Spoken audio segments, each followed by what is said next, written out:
and gentlemen, welcome back. Thank you very much. We're running a very, very tight ship. Welcome back. May I kindly request for those that are still on their feet to kindly please take their seats so we may get started as soon as possible. Thank you very much. I do appreciate your cooperation. We're moving into our final conversation for the day, and this is a conversation titled A Common Strategy to Achieve Sustainable Development Goals on Social Protection. I'd like to invite the following panelists to please join me on stage as we prepare for this conversation. I'm going to ask Mr. Christophe Perrin to come up first. He is a director at the ILO, and in particular in the Department of Multilateral Cooperation. Let's give him a round of applause. Thank you very much. Thank you very much, Mr. Perrin, right there in the center. He's joined by Dr. Peter Salama. Dr. Salama, thank you for being here. Executive Director at the World Health Organization. Let's give him a round of applause. Right next to Mr. Perrin there. Madame Celine Moyroud, UNDP resident representative from Lebanon. Thank you very much, Madame, for being here. Let's give her a round of applause. And I believe that your seat, Madame, is right here. This one here. Thank you very much. Mr. Michal Rutkowski, Global Director for Social Protection and Jobs from the World Bank. Thank you very much, sir. You can take a seat there next to Dr. Salama. Let's give him a round of applause. We like the World Bank as well.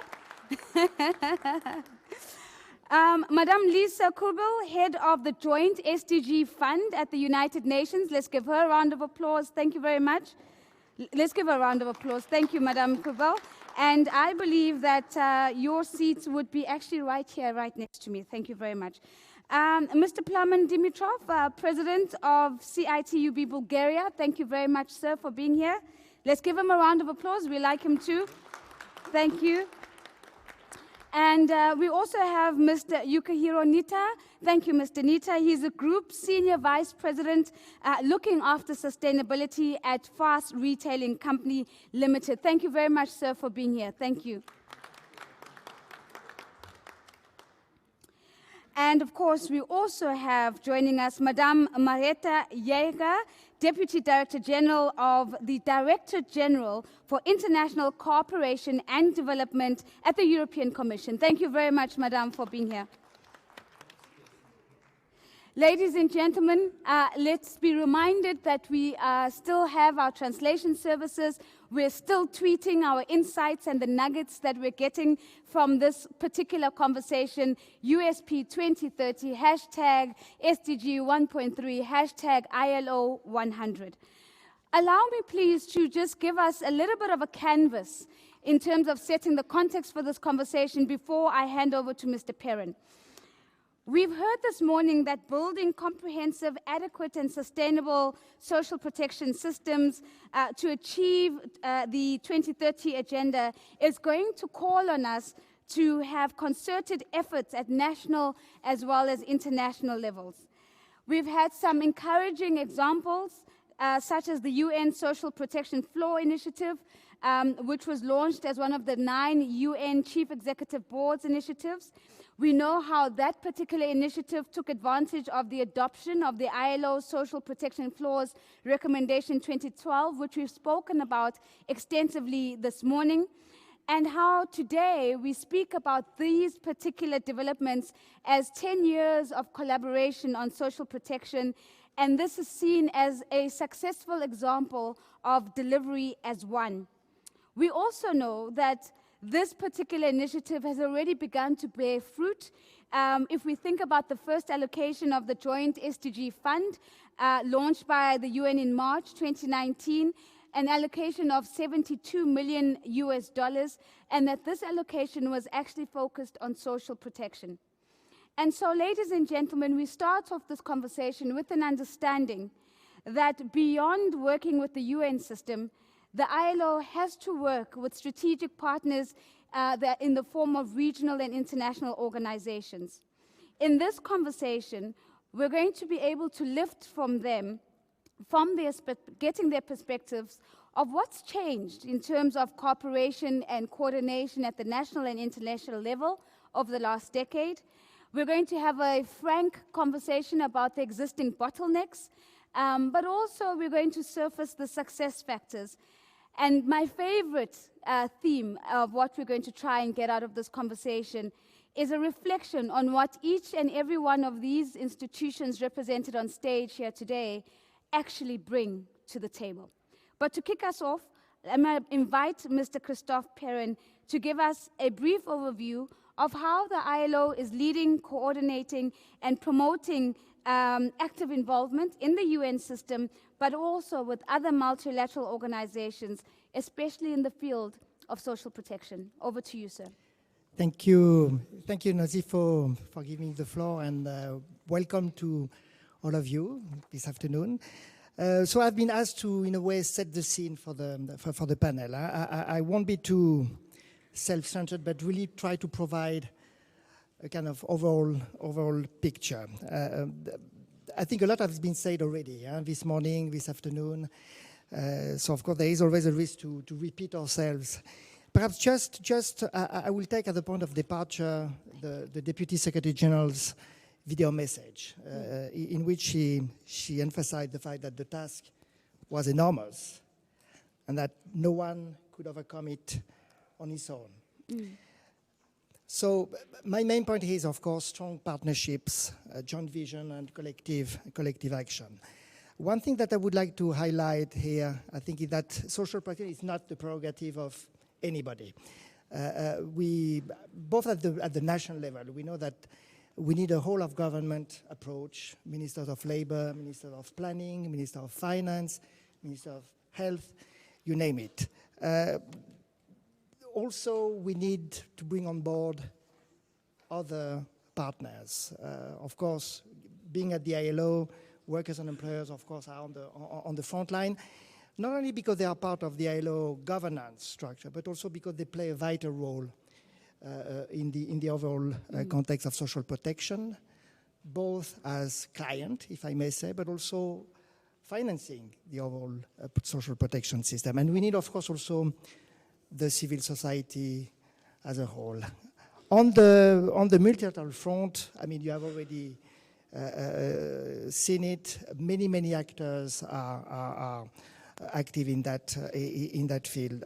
I'm not going to be to say too much about the ILO, but this is very much part of our constitutional mandate for the last 100 years. But many of the UN agencies do play an increasing role on social protection. WHO, UNICEF, FAO, WFP, UN Women, UNDP, UNHCR, and certainly others. But there are also other big development actors who are present with us today, the World Bank, and of course the European Commission. And last but not least, you may be aware that the IMF recently launched a strategic framework on social spending. And yes, as a matter of fact, Managing Director Lagarde came to the ILO in June during the conference and took this opportunity to launch this framework. So a lot is happening. Clearly, we need to coordinate efforts both at international and national level. There are many major initiatives you mentioned, and this was also mentioned this morning, the Social Protection Floor initiative, which was launched just after the 2008 financial crisis, and which I must say is perhaps one of the real success of the UN delivering as one, at country level, but also at global level. And in that context of one UN delivering as one, as you know, with this new UN reform process, there's a new impetus toward joint action, pool funding around specific areas of activities, and I think we'll hear more about, in particular, the joint SDG fund in a couple of minutes, where, as you know, the first umbrella of the fund was dedicated to social protection. There are many other strategic partnerships. I'm not going to name them all at the multilateral level, but also from the social partners, from the civil society. So quite a lot is happening, but we need to do more if you want really to achieve full coverage by 2030. And what we need is, first of all, to strengthen these initiatives, but also ensure that policy coordination and policy coherence, and I very much want to emphasize this word of policy coherence, at global level translate into real collaboration at country level. I will stop here. Thank you very much. So the 3 C's, coordination, coherence equals collaboration. So thank you very much for that. You've emphasized joint action, pooled funding, and how that can deliver those 3 C's for us. And so maybe let's start off with our conversation now to really begin to see how this has played out. And I want to first come to Madame Jager first, because we know that the European Commission, DEVCO, has launched a new action on social protection and public finance management. Firstly, could you just share some insights into this action? And secondly, how will the involved actors work together? Thank you very much, and thank you very much for inviting the European Commission. Of course, you all know that social protection and equality for all has always been and will remain to be a priority for the European Commission. And that's why I'm very proud today to announce that we have just launched this 20 million euro thematic flagship program that links social protection with the public finance management.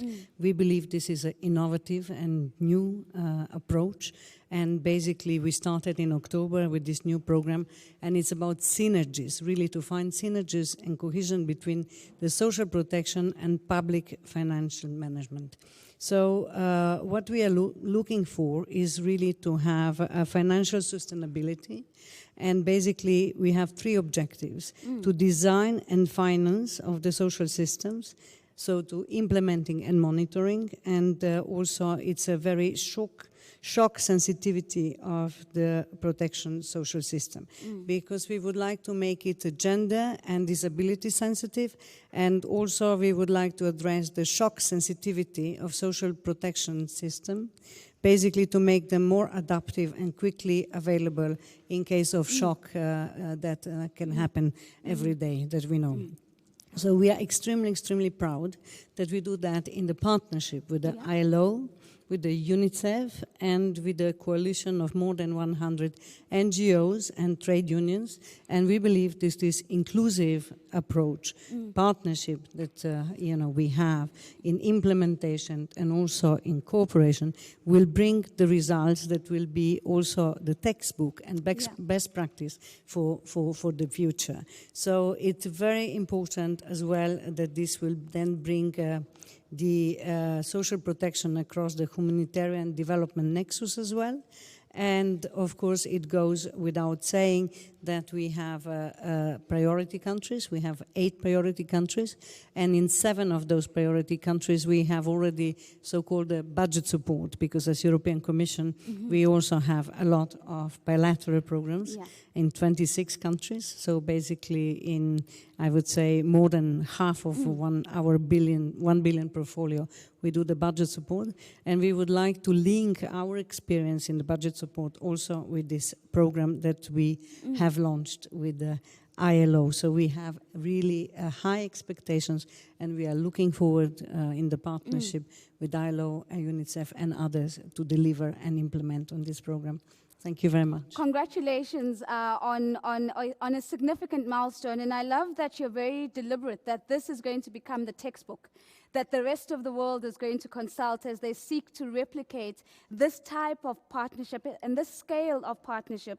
And I think it's quite important because you've also raised a different lens to the conversation that we've been having. You've spoken about this being a nexus between the humanitarian and development coordination. And I think that's quite important because we haven't really paid attention to that element of the conversation. So thank you for bringing that to light. So allow me maybe to come to you, Madame Kurbiel, because we are seeing global momentum gathering around social protection. And a very concrete example, Mr. Perrin has also mentioned it, it has been the first call for proposals for the joint SDG fund that focused on social protection. Now, given the breadth and of the joint SDG fund's focus on integrated policy and strategic financing, what is it exactly that influenced the decision to focus the fund's first call on social protection and on leaving no one behind? Why this particular focus? Excellent question, thank you. Leave no one behind is the central transformative process of the 2030 Agenda and the SDGs. When Secretary General Gutierrez created this fund, he did so to give a new muscle to the UN development system in every country where we operate. And that new muscle was to bring together the best the UN has to offer as a joint UN country team to accelerate progress towards the SDGs. It's been said time and again, time is of the essence. We can't afford to compete against each other, nor for the donor dollar or euro. What we need to do is really lean in where we have the expertise of the right agencies, and that's what the Joint SDG Fund requires. Every allocation from that centralized pooled vertical fund requires 3 or more agencies to come together at country level in, of course, partnership and leadership of government. And I think that's really the strength.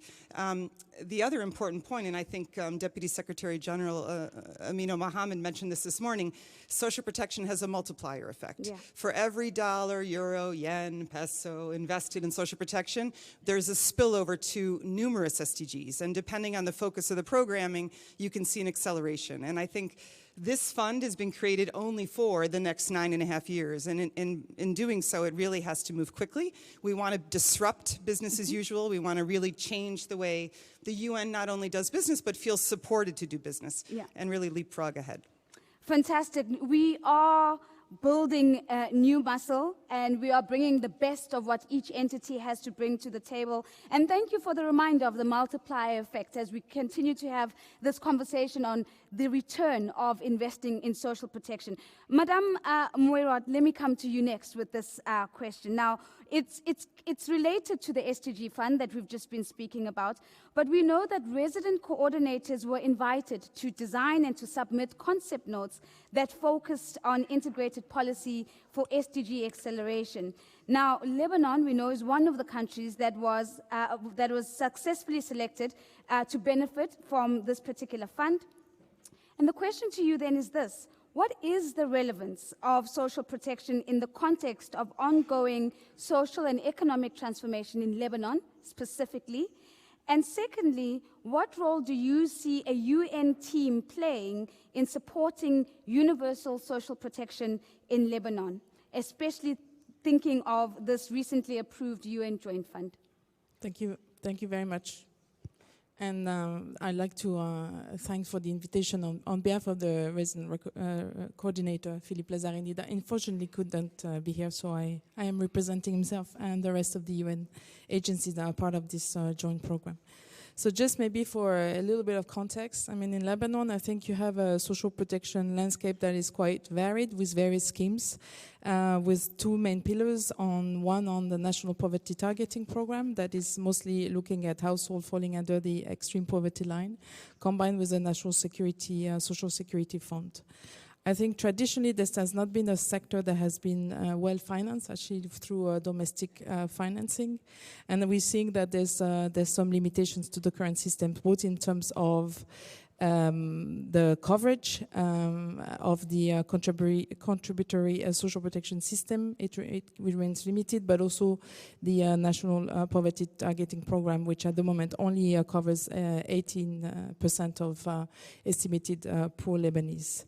So what we are seeing, and this is what has been part of our discussions with the government, and in particular the Ministry of Social Affairs, that the absence of a national social protection system combined with a scaled up social assistance and social insurance program work as a major obstacles towards accelerating SDGs. So this is in that context that we've designed our joint program that was successfully included in the SDG fund.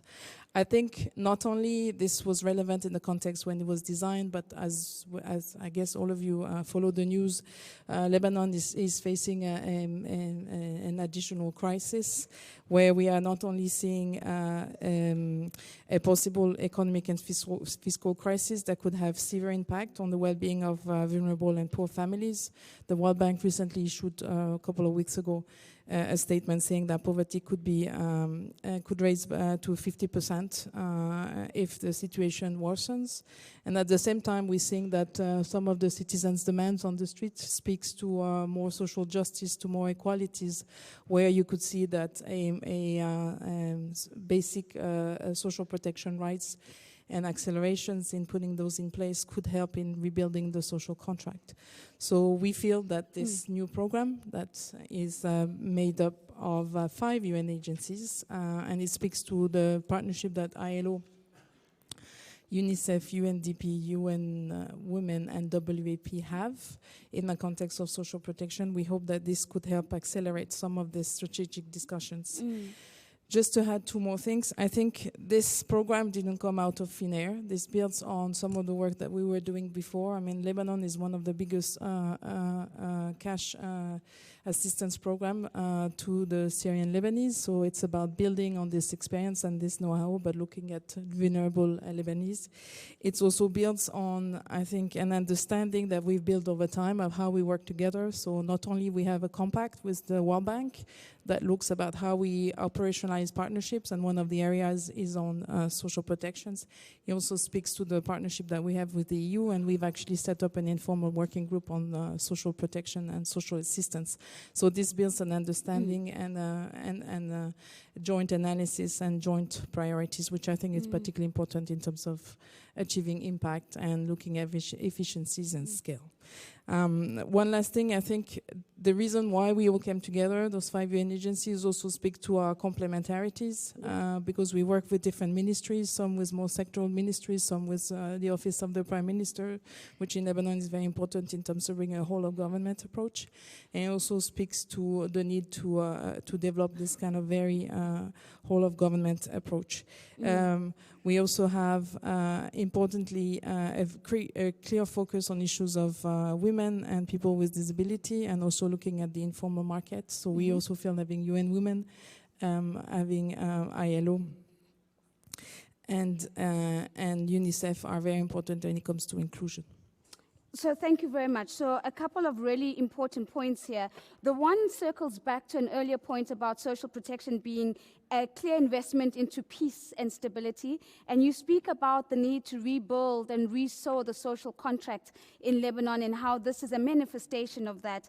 But I think you make a couple of other really important points, and one of these being that in the absence of a shared understanding, we can't possibly be walking in the same direction, and that the shared understanding leads to a shared prioritization. So thank you for raising that. And you might be wondering, ladies and gentlemen, in this stellar panel, why do we not have a government representative? It's important for me to note that we had extended an invitation to Burkina Faso, and unfortunately, due to circumstances beyond our control, His Excellency, the Ambassador, wasn't able to join us. But there is another voice that I want to bring into the conversation, and that's your voice. So please be reminded again, you are more than welcome to write down your questions, and I will make sure that I bring your questions into the conversation. My colleagues are standing near the door ready to receive any contributions that you might have. So let's move now to Mr. Dimitrov to give us his views. If we think about UN reform in particular, what is your strategy to ensure that workers' organizations can be recognized as a key partner for the development and the implementation of social protection policies? Yes, good afternoon from my side. Actually, I'm going to speak here as the workers' spokesperson in the ILO governing body Employment Social Protection Panel, and not as a national representative, just to make this clarification in the beginning. So UN reform will bring together all UN institutions at the country level. And of course, the unique system of ILO, tripartite system of ILO, is, from my view, under question. So having in mind different views coming from different institutions, including some of the Bretton Woods institutions, that the social tripartite dialogue should be extended to the quadripartite or even pentagonal Yes, Mr. Rutkowski is shaking his head. I know why I'm saying this one. So this is really a danger for me. So the genuine mandate of this organization, more than a year old, is based on a tripartite social dialogue representing equally labor and business. And of course, the changing nature of work is actually challenging for all of us. But it does not mean, and the declaration that we just adopted a few months ago says that the adequate protection to all workers should be extended, and the contractual employment relationship should be in a foundation of this protection. So keeping in mind that, I would say that the UN reform should be observed very carefully, especially from our bench. One more thing. I don't think that universal social protection would be replaced with kind of safety nets or minimum income guarantees, as some institutions are advising us. Yeah, somebody asked in a previous manner what actually, how the Bretton Woods institutions are cooperating with ILO, and the Deputy Director General was so polite to say some word on that, but I'm not going to be so polite. So I think that there are clear divergence on this view. Okay. So the view coming from this house actually is that we need social protection floors to be complemented by the social insurance schemes and to be added for the labor protection floors, which means actually minimum living wages, maximum working hours, occupational safety and health, and the fundamental principle of work. So that's the understanding of this house for universal social protection in the present, but also in the future. So, and this would be a very important part, and this is actually the very important part of the social contract, but for a new social contract, the global new social contract, this is should be understanding exactly like that.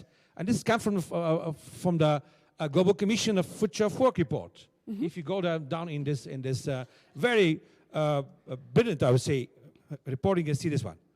And two more points: responsibility and financing. Someone from the employer side was talking this morning about responsibilities in general about social protection, tax evasion, non-payment of social security contributions, and the issues that actually corruption involved. I think this should be much more clearly addressed and much more generally, let's say, addressed here, but also at national level, and not to allow actually seeing the injustice which is spreading around the globe to convert this fear that the DG started to speak this morning and started to speak and said, okay, this is actually converted after 100 years to kind of security, but not enough, as you said, Ms. Moderator, since 55% of the workforce of the global population is without any social protection, not to allow this fear to convert to anger. Yeah. So this is my key points. Thank you. Mr. Dimitrov, thank you for your contribution. One of the things that the DG ended off with, he said, the conversations are going to be messy and the conversations are going to be difficult. So, and in order for them to be messy and difficult, it means that we are surfacing some very frank perspectives and that we need to debate through them. So I appreciate the candid way in which you have put your points forward. And again, to begin to say, are there other conversations and other questions we should be asking that we perhaps haven't addressed just as yet? I know that I haven't come to you, Mr. Rutkowski, and I'm going to come to you. But before I do that, I want to just quickly go back to Mr. Perrin just for a second. We know the ILO has been involved as co-chair of the UN SPF initiative and has contributed to many of the proposals under the UN Joint Fund. What has the ILO perspective brought to these One UN collaborations on social protection? Thank you.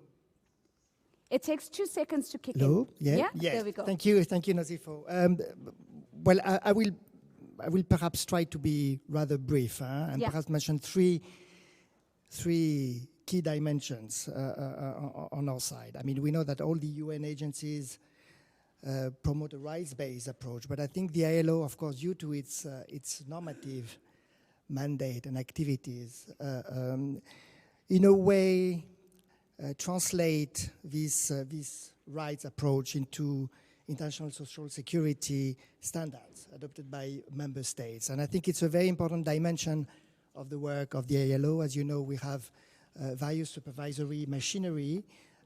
We have various landmark instruments linked to social security, social protection, including some sectorial instrument. And this is really, I would say, an added value, something that we bring to the overall UN system. The second dimension or specificity I would like to emphasize is that due to our constitutional mandate, we do have a mandate to work on all branches of social security and all groups of population, family allowances, old age pensions, unemployment insurance, healthcare program, just to name a few. While most of the other UN agencies, in particular due to their respective mandate, tend to focus on either their respective target populations, whether children, rural workers, refugees, or specific areas of activity. So I think this somehow systemic approach, I think, is also something that we bring to the UN system. Perhaps my last point on this, on what the ILO brings to the table, is related to participation.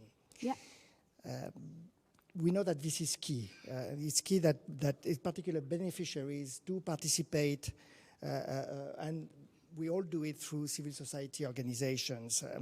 And the issue here of representation is absolutely key. And I think this was already emphasized by Plamen. But that's where I think we bring also another dimension, which is tripartism, social dialogue with representative actors of the economy. I think it's a particularly important point to make. So there is a growing recognition that social dialogue also is very important. I know that this is sometimes a rather strange concept that we have some difficulty to make understand to our colleagues in the UN system. But this is getting better. So these are the three dimensions that I would like to highlight. Perhaps one word on UN reform, because I think this was raised by Plamen. And we of course understand the concerns expressed by your social partners, the risk of dilution, what would happen to, in particular, to our supervisory machinery as part of this overall UN approach. And we have had various discussions with them as part of our governing body. The Deputy Secretary General also came into the discussion, a frank conversation. We tend to see it within the office as an opportunity.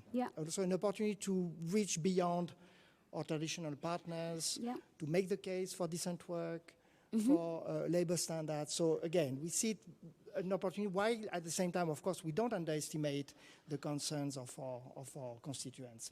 Absolutely. So again, an opportunity to reach beyond the traditional stakeholders and to bring in more voices in terms of participation. And I think the point around systemic approach is quite important.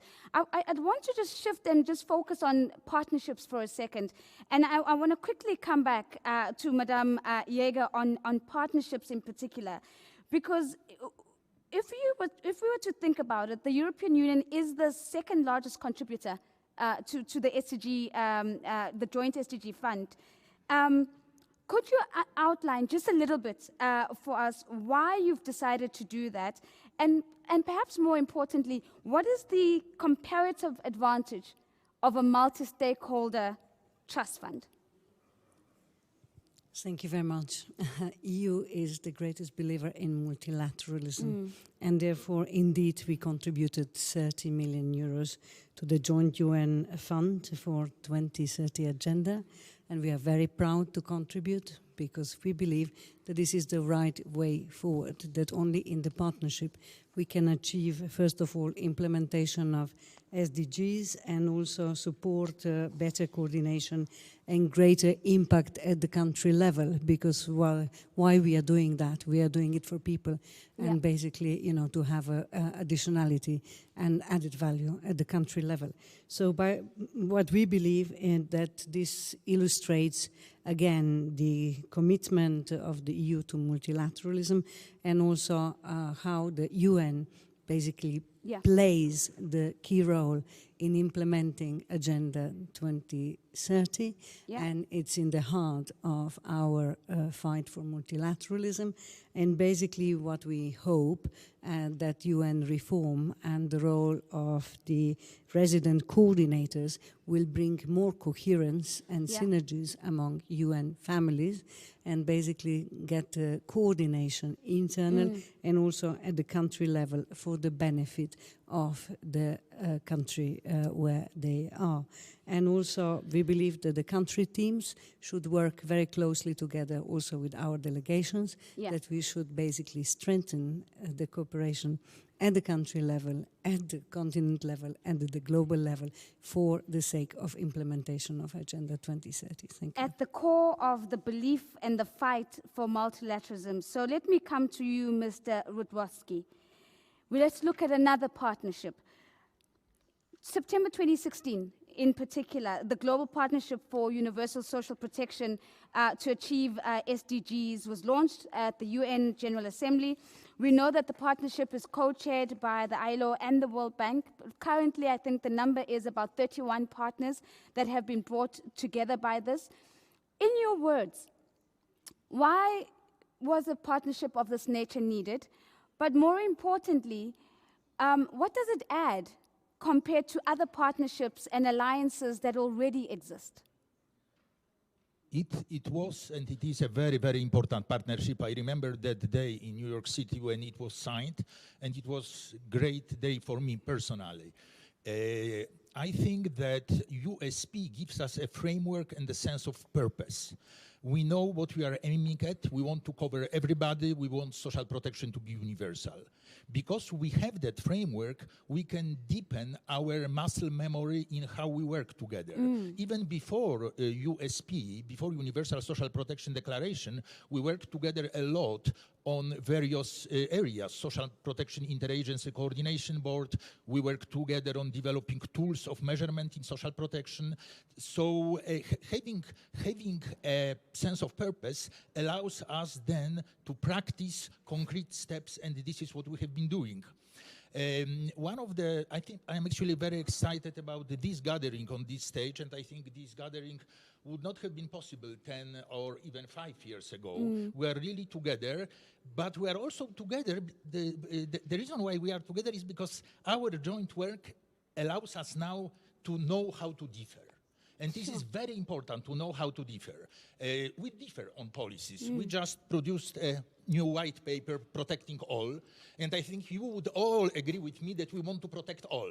But when it goes to nitty-gritties, how we protect all, in what pace, where we start, then there are various policy differences.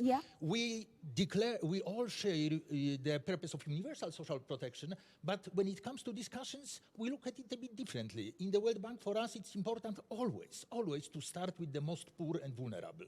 So we need to start with some sort of targeting to end up in the universal framework. Some other colleagues may look at this differently. Finally, I think what makes us really work so well, other than this big declaration and other than the partnership is being broadened, other than the muscle memory we have at the global level, is precisely work at the country level. Lebanon is a very good example of, from what I see, excellent cooperation between the World Bank, UN agencies, and others. Thank you.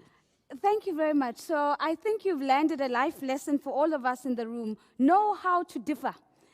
Because difference is important. It's through difference and debate that we refine each other's thinking. So I think beyond just this conversation, as we go back home to our families, I think the lesson we take back to our families, our spouses, husbands and wives, is that I think I know how to fight better, right? And how to differ better. So thank you very much for that. It's important for us to learn how to differ. I want to come to Dr. Salama, because this is another example of a partnership, notably the UHC 2030. And we remember that just 2 months ago, the General Assembly adopted a political declaration on universal health coverage. From your point of view, sir, to what extent do you think a partnership such as the UHC 2030 can make a real difference in people's lives? Thanks so much, Nosy. It's a pleasure to be here to discuss the implications of health and even more broadly other social sectors and the relationship with social protection, which I think is absolutely paramount. So 3 major reasons why I think this declaration is different from previous declarations, and we've seen many come and go in the UN. The first is it's built on a very strong evidence base. And what does that evidence tell us? It tells us, like for many of the other social sectors, coverage of services has been improving in recent years, but the rate of progress is stagnating now. Yeah. One of the reasons for that is we haven't reached the unreached. We haven't reached the last mile. There are increasingly stark inequities within countries and between countries in health and the other social sectors. In addition to that, the limited progress that we have gained has come at a cost. And it's come at a cost to individuals, communities, and families. Yeah. And for healthcare, it's particularly interesting because one of the great phenomena and successes of the MDG period was that general poverty rates declined. Yeah. But healthcare-specific poverty actually increased. So that's poverty related to out-of-pocket expenditures on health actually increased and is still increasing around the world.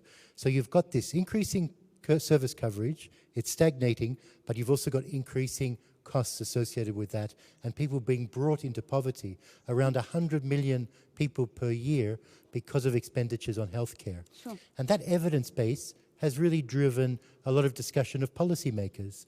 And I think here it's important because evidence is usually necessary but not sufficient to make policy changes. And what we know now is the economics of healthcare is also driving us in the same direction. Healthcare costs are growing much more quickly than economic growth, and that's been taken note of by finance ministers around the world, and they're looking at ways to get more health bang for their buck. So they're looking at ways to reform systems. In addition, as electorates are becoming much more social media savvy, much more sophisticated, much more health literate, they're demanding health services and making health and other social services a political issue. And I think heads of state have taken note of all of that, and that's why I'm much more confident we're going to have real progress on universal health coverage in the years to come. Thank you very much. So the evidence base becomes critical because what it does is it surfaces a picture that allows us to stop talking in generic terms and get a very clear picture of what's happening in a particular sector. And so the economics of healthcare become very important in this conversation. So, ladies and gentlemen, I've got my eyes on Mira over there, who I'm hoping is going to start making her way here with your voice in her hands as she brings your questions. But I'm going to jump a little bit, and I want to go to Mr. Nitta for a second. Mr. Nitta, we've heard a number of examples so far of how regional and international organizations are channeling funds towards projects that are related to social protection. But there are also examples where the private sector has rolled up its sleeves and gotten directly involved. And roughly 3 months ago, Fast Retailing announced that it would partner with the ILO for social protection and improve environments for Asian workers. Fast Retailing has committed $1.8 million in funding over a 2-year period. And this is largely privately funded project. This is the largest privately funded project in the history of ILO-led social security initiatives. That's a big contextual way of posing the question to you, which is, can you explain to us how this money will be used and why would Fast Retailing decide to do this? Thank you for your question. I'll speak in Japanese, okay? Yes, regarding the usage of these funds, ILO will be undertaking researches on labor markets and social security systems in Asian countries like Vietnam and Cambodia, Indonesia, and other countries. Another big pillar of the usage of this fund is an activity in Indonesia where the employment insurance will be introduced in Indonesia, and it will also be used to strengthen worker support mechanism during period of unemployment. In Asia, currently, we are seeing a rapid change in the industry and the labor market change as well. And we are seeing especially drastic change among workers working in sewing factories where they are faced with sudden risk of unemployment. However, in most Asian countries, if you look at their existing social protection scheme and labor market policies, they are not sufficient in facing with the sudden risk of unemployment or poverty due to long-term unemployment. And so that is why we wanted to be involved and work with ILO on especially 3 pillars, 3 activities in Indonesia. The first pillar is to provide and ensure a minimum income scheme to prevent unemployed workers and their families from falling into poverty, and also to promote tripartite dialogue. Secondly, we also would like to promote skills upgrading and reskilling, especially focusing on IT sector and new technologies in Indonesian market. Thirdly, we also like to work with the public employment agencies and services in Indonesia to encourage re-employment as soon as possible. We also would like to focus especially on female workers so that they can receive skills training so that they can increase their income, because we believe that this would lead to increased welfare level of their families and they can spend more on children's education. I also would like to answer on why our company is involved in such initiative. I am from Fast Retailing, which is a global company, and we have launched major brands like Uniqlo, Contonier de Cotonnier, Theory, and GU around the world. Our main brand is Uniqlo, and it has its concept of life wear for ultimate everyday comfort wear.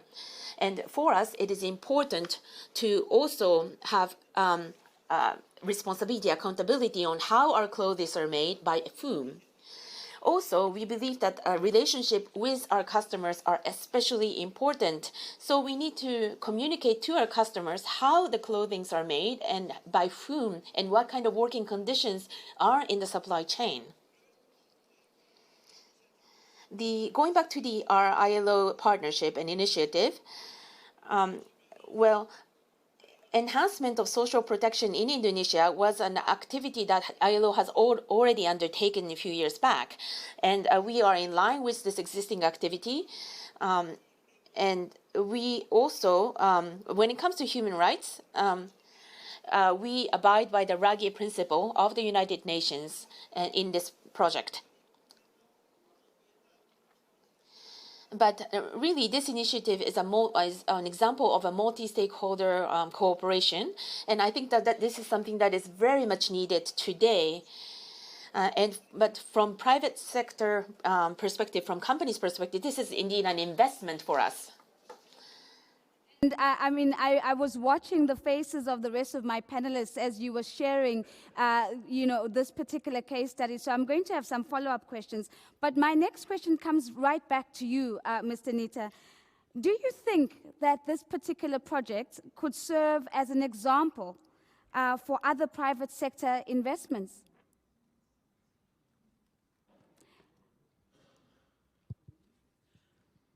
Thank you for the question. Mike? Working? So allow me to repeat the question. Should work, yeah. Is the microphone, so it takes about 2 seconds to work. Yeah. So thank you for your question. But first thing first is the success of this project itself. But we are quite optimistic that we will succeed in this project. Of course, the existing schemes and processes and laws that was created by governments and ILO when it comes to human rights are functioning very well. But however, what we see more recently in the society is that the civil society organizations are very much interested in solving the human rights issues themselves. And this also goes for the private sector companies who also are taking these human rights issues much more seriously. And earlier I said that this project for Uniqlo and for our company is an investment, but that doesn't mean that we will perceive the return of the investment as a private company. But we believe that there is a positive return in the sense that by creating a better supply chain where workers can realize decent work in the supply chain, we can create a more stability in the labor market, and we can contribute to social and economic development. And as a result, we can create a better productivity and creation of value added. And I think this is a great opportunity for us as well. And I think private companies have the mandate to contribute to solving societal problems and respond to the needs of the consumers in the market. And we can do so by providing products and services to answer these needs. And this is the raison d'etre of the private companies. And that's how we can contribute to SDGs as well. Talking about the SDGs, well, there are various targets in solving societal issues, the environmental issues, and various issues related to human rights and people. And I think we can find business opportunities in every aspect of the SDGs as well. In case of our company, we need to contribute to climate change and creating circular economy by developing products that respond to these kind of needs. And we also should not forget the point of view of the investors, like ESG perspective. We need to invest in a good project in a good manner, and in order to create a positive circle. And in order to create such positive circle, we would like to make sure that the project succeed. Thank you. Is just to remind us of the evolving role of the private sector within the communities within which it exists. But I want to test this example very quickly. I want to come to you, Madame Moyroud, because if we think about what we've just heard from Mr. Nitta, and we go back to the roadmap for financing the 2030 Agenda for Sustainable Development that looks at the role of the role that private investments can actually play in accelerating the achievement of the SDGs. Are there such examples in Lebanon? And to what extent does this sound feasible to you in this context, especially given the current situation that you have already described for us? Thank you very much, and always good to be inspired by the leadership in private sector. So just to maybe provide a few additional insights from the perspective of Lebanon, I think the role of private sector and the importance that private sector investment can be to advance Agenda 2030 and the SDG accelerations, I think is there in Lebanon. I think from the one hand, in the SDG planning, the SDG committee that was established to lead the way, it brings both government, civil society, and private sector, and both the Chamber of Commerce for Beirut and Tripoli have been included, just to speak to the importance that is seen in developing policies. I think we also have in Lebanon a very active chapter of the Global Compact, which has been very much engaged in expanding the scope of the private sector that are participating and engaged on the issue of SDG, but really trying to see what could be practical examples whereby first through maybe issues of corporate social responsibility and philanthropy, they could be involved, but how they could be moving forward. And then finally, the development of an SDG plan that the government of Lebanon launched in September before he went into caretaker mode was, in my view, a very good opportunity to try to see what would be the priorities and what could be the particular role of private financing in moving forward this national agenda. So we hope that we will come back to it in in the future. So in terms of concrete example, I think maybe one or two to mention. I believe that there are conversations happening in terms of how private sector could help finance or could be helping financing the national poverty targeting program. Yeah. And that was discussions between the Global Compact, the World Bank and the Ministry of Social Affairs. I think we have had some interesting examples in the context of private sector and climate change and renewable energy, whereby we have seen a number of private sector trying to look about how they can reduce their carbon footprint, how they can implement climate change plans, but also how they can really reduce pollutions that they may be producing. So there's special programs that are in place that really brings private sector engagements that we do with the World Bank and others. And then more fundamentally also looking at how new areas like renewable energy and energy efficiency could be sectors for growth for private sector. So not only it's a business, but also it's good for the environment. So I think there are some nascent examples in Lebanon. I think time will tell, how the situation will help to further trigger more engagement or actually maybe reduce for the time being the capacity of private sector, whether it's big companies or smaller companies to contribute to the SDG. Thank you. Yes. Yes. I just wanted to emphasize that this is a two-way street in the sense that we need private sector money for the purposes of social protection systems, but we also see a role of the private sector in delivery of social protection services, ranging from mobile money in Africa to private pension funds elsewhere. Yeah. So I think it's very important to remember about those two things together. And I think that relates to the point that Madame Mbaka made earlier about the Kenyan example of how banks have come on board in terms of delivering those particular pensions to the elderly in rural areas. So I've got three really fantastic questions that I'd like to bring into the conversation before we begin to wrap. So, Dr. Salama, this question is for you. And this comes from Jennifer Thorpe from Sweden. And Jennifer says, what is the World Health Organization's role, if any, in coordinating universal health coverage alongside other health promotion interventions, including disability benefits, sick pay, and injury compensation? So that's the question for you. I'd like you to think about your response to Jennifer. And then I've got a question for Madame Jager. This comes from Thierry from Belgium. And Thierry is saying, what is the added value for the European Commission to implicate or include civil society in the management of social protection systems, right? And then finally, this question it says particularly to the World Bank or all, so we won't have an opportunity for all, so it will come to you, sir. And the question comes from Lizal Twaglimana, and Lizal is from Benin. And the question is this: social protection requires a common vision, multi-stakeholder and multi-dimensional approach.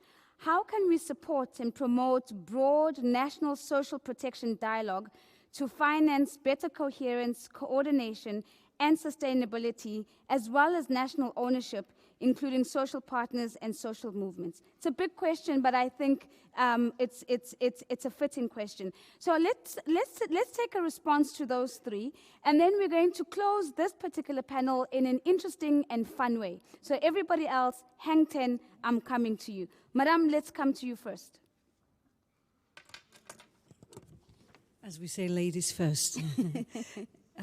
Yes, thank you very much for your question about the role of NGOs and civil society. For us in the European Commission, work with civil society and NGO is of extreme importance. We cannot imagine to draw any policies without basically civil society to be included, and that applies also for this social protection. I mean, you are all aware of our European Pillar of Social Rights. Yeah. We have a new commission being just adopted at the Development Council today in Brussels, and the vote in the parliament will be on Wednesday. So our new president just said that we are going to bring the social pillar right to life. So this will be one of the priority for the new commission as well. And we are looking forward not only to implement the flagship project that I mentioned before, but also to draw and implement further policies together with our NGOs and civil society sector. Thank you. They are most important stakeholders. Civil society is an extremely important stakeholder. Thank you very much. Dr. Salama? Thanks so much for the question. First of all, to say that the universal health coverage is the top priority for the World Health Organization. And the relationship between health and social protection goes in both directions. So on one hand, the right healthcare financing strategies can lead to better social protection outcomes, less poverty, for example. And that's very important in WHO's work with the World Bank, where we really make recommendations, support countries technically in order to ensure that the right public financing of healthcare decisions are made. And we also see that no country has really made progress on UHC without a strong publicly financed pooled system, either through taxation-based systems or through mandatory health insurance. And one of the real risks is fragmentation in social insurance through the various examples that the colleague made, because we see then people falling through the cracks.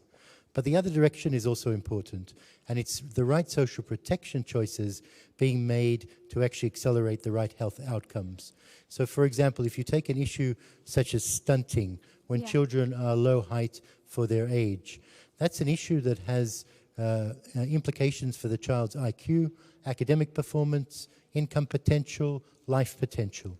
So it's an issue around how do we ensure the right targeting of the poorest families to prevent those kind of outcomes with intergenerational consequences on both poverty and on health. So it's a very mutually reinforcing relationship, and it's something we're working very closely with the ILO on in our Working for Health partnership, in our P for Health partnership, and in UHC 2030. There's one more issue I would add, and it's the added intersection between UHC, social protection, and the labor market. Right. And here there's one important point that WHO believes strongly from a policy perspective, that we shouldn't link universal health coverage benefits only to employment status. The reason for that is we may end up actually decreasing labor mobility and people staying in their jobs simply to retain their healthcare benefits. So it's something extremely important that we need to also work together on and find collective, consistent advice for countries. Did you want to add to that, Mr. Rutkowski? It's an excellent segue to universal social protection, in the sense that we model a lot of our thinking in USP on universal health coverage. Actually, the main point of the white paper is that social protection should not be linked to a particular form of employment or a particular place of work because of increasing fluidity in the labor market. So it again follows what UHC. Can I address the question from Benin very quickly? Yes, please. So, because I think it is a great question. It is critical to talk to everybody who needs to be represented in discussions about labor markets, about social protection. Our provocative point about pentapartite arrangements rather than tripartite should not be taken literally. Maybe we don't need pentapartite, but it is a cry that there are vast numbers of people who are in informal arrangements who are not represented.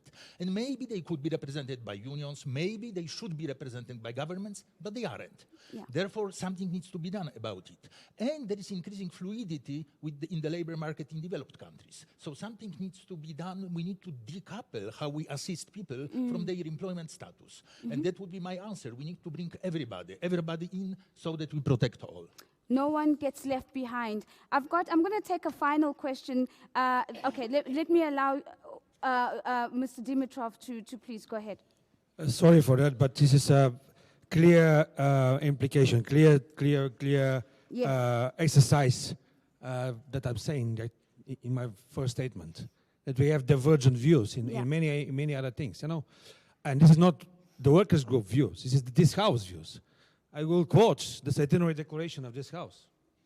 It said actually, strengthening the institution of works to ensure adequate protection of all workers and reaffirming the continued relevance of the employment relationship as a means of providing certainty and legal protection to workers and go further.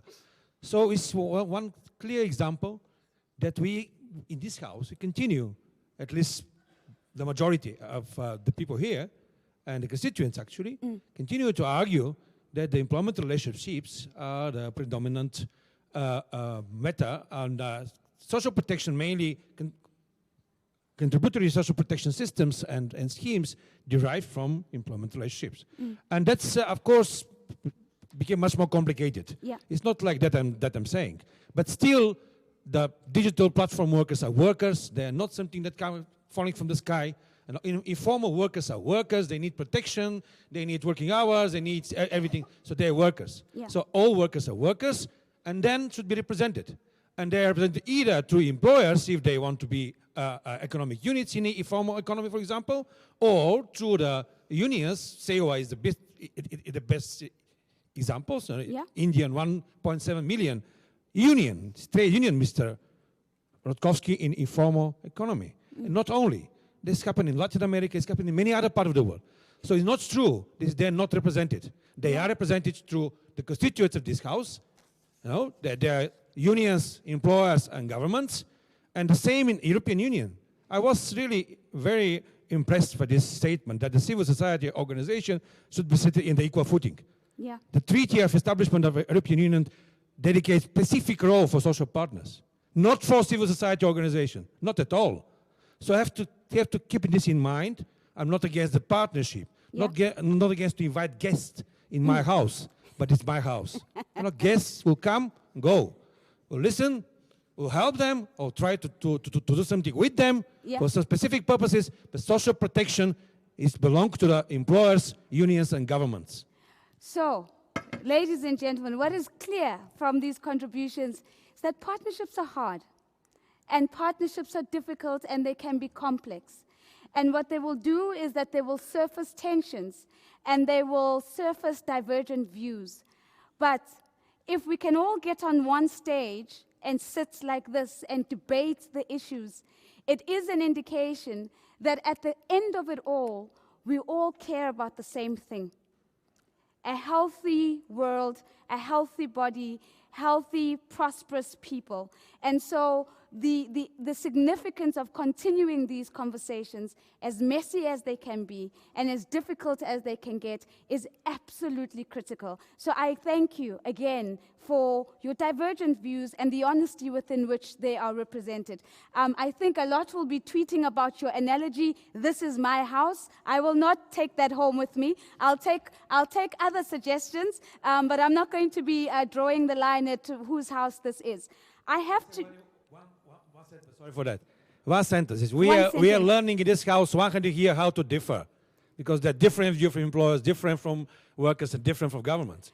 And we have a lot of experience to know how to differ. Thank you very much. So let me say this. Let me say this to close off this conversation. There is a gentleman called Ray Dalio who's written a book called Principles. And one of the things that Dalio speaks about is the importance of having the courage to speak your truth, even when you know that it will be debated by every single person around you. And when we develop the muscle to speak our truth without fear of disagreement, we are stronger for it. So I think what we've experienced here this afternoon is the principle of what's called radical truthfulness at play. So thank you for that. Now, I promised you that we're going to close this in a fun way.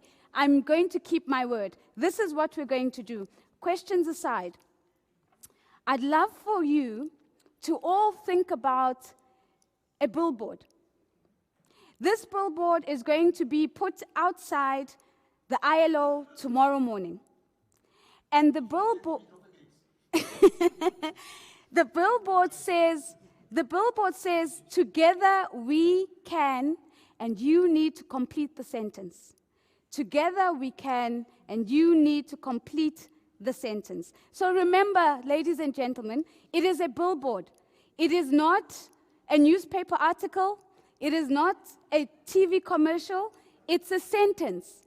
It's one sentence. Together we can. And obviously, I want you to think about universal social protection. I want you to think about what is possible when international and regional organizations get onto one stage and express radical truthfulness. Together we can. Now, I believe the gentlemen have had a lot of time to speak, so I'm going to start with the ladies. Together we can, and this is how we're going to close the conversation. Madam, I hope you're ready. The billboard is coming up tomorrow morning. What does your billboard say? Together we can achieve the Sustainable Development Goals. Thanks, short and sharp. This is the example. A round of applause, please.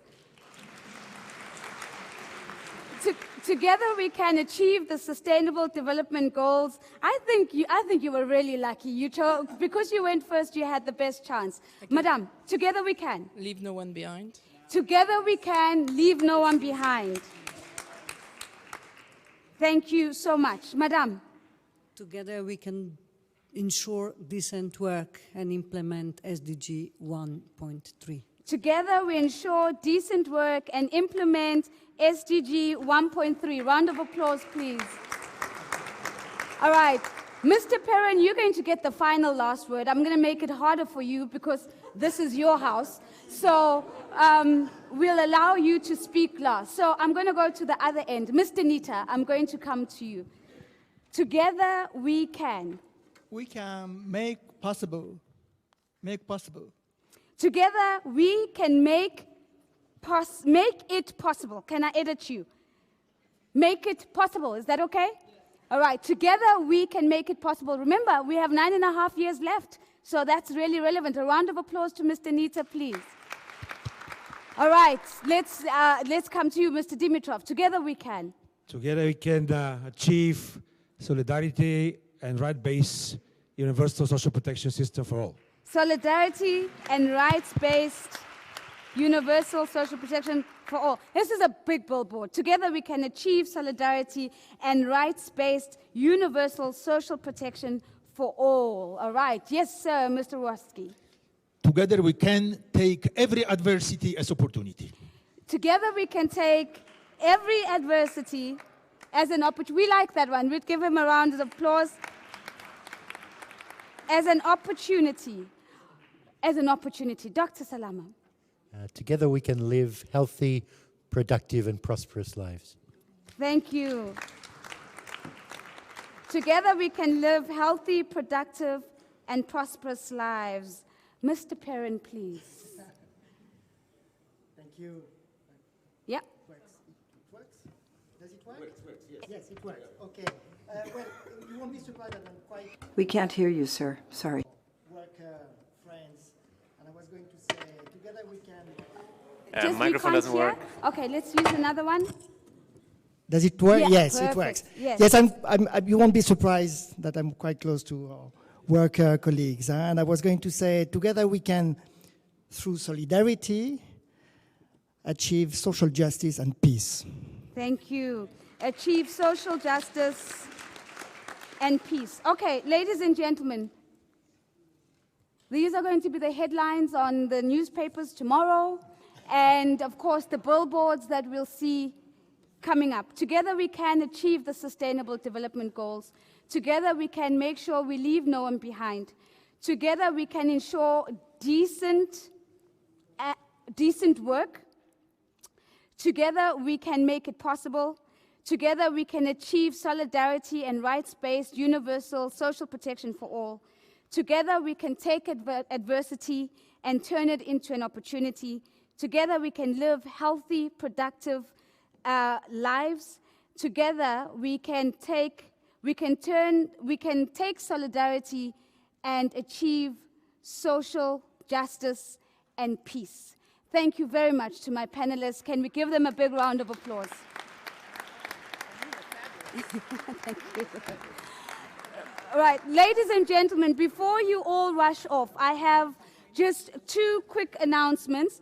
The first of these, if I can have your attention just for a short while longer, There is a speed networking marketplace that is taking place right now downstairs, one floor down. So instead of turning towards the cafeteria in the opposite direction, there are exciting speed networking activities and exhibitions for you to see. Secondly, there is a cocktail for all of us to stop differing and diverging and enjoy a drink together, and that's going to be taking place at 18:30. Finally, please consult your programs for tomorrow. I think our start time, if I've got it correct, Mira, is 9 a.m. on the dot. We're going to start with our first panel discussion for tomorrow. You've been an absolute stellar audience. Thank you for your time. See you tomorrow. Thank you. Thank you.